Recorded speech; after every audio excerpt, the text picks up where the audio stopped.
Hi everyone, this is Congresswoman Yassamin Ansari, and I want to take a minute to talk about some of the recent reporting that has come out saying that ICE is planning to ramp up immigration enforcement activity here in Phoenix, Arizona, along the lines of what we saw in Los Angeles and in Chicago last year.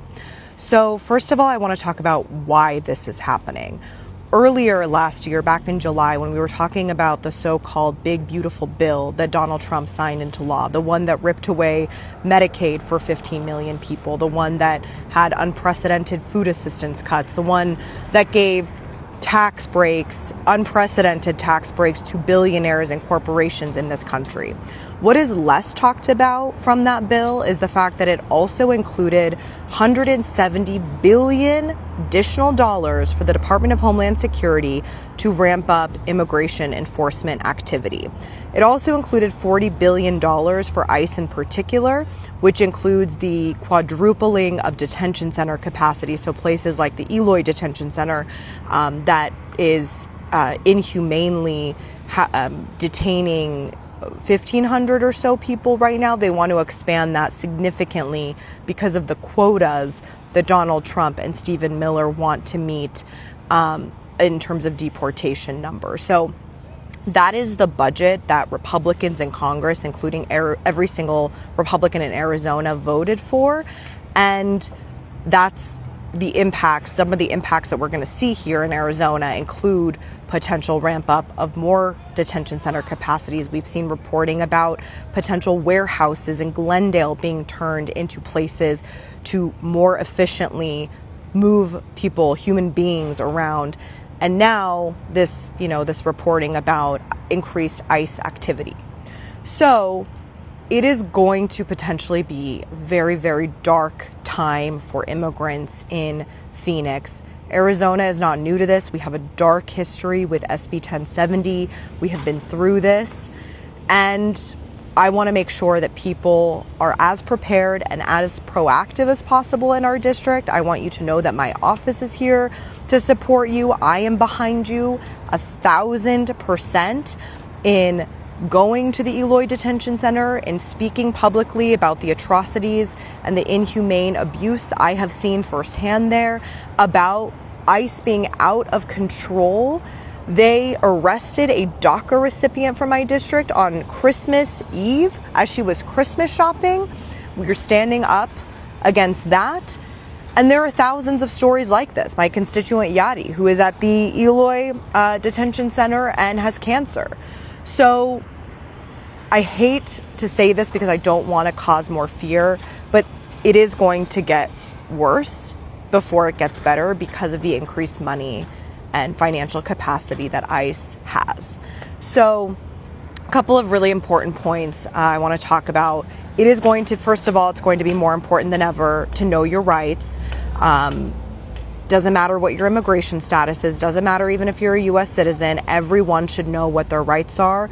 This time last year, my office began Know Your Rights trainings across our community. We have pamphlets that are translated into the top 5 most commonly spoken languages in our district. Please come get those from us. My website is ansari.house.gov. We also have this information available on our website, so you can go refresh your knowledge of your rights and make sure you spread that information far and wide. Second, know that my office is here to help. We have a bilingual casework team and we can support on these issues.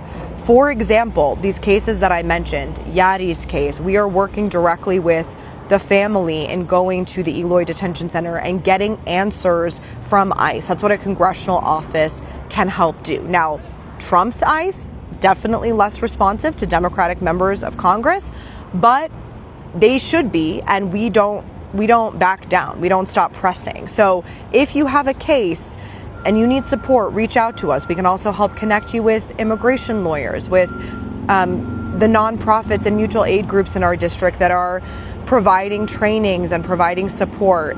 Community is extremely important right now. When we're under attack from the Trump regime and from ICE, we have to protect one another, and we're keen to do so. So again, please visit our website. We have an office here in Phoenix. Call us, come visit us, reach out to us, and we're we're here to help you. And then finally, I just want to remind people that you can film ICE activity.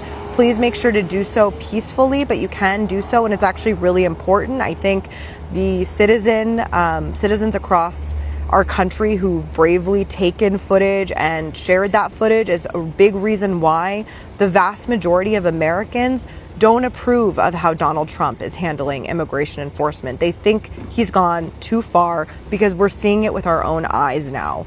So please make sure that you're doing so in a peaceful way, but do film.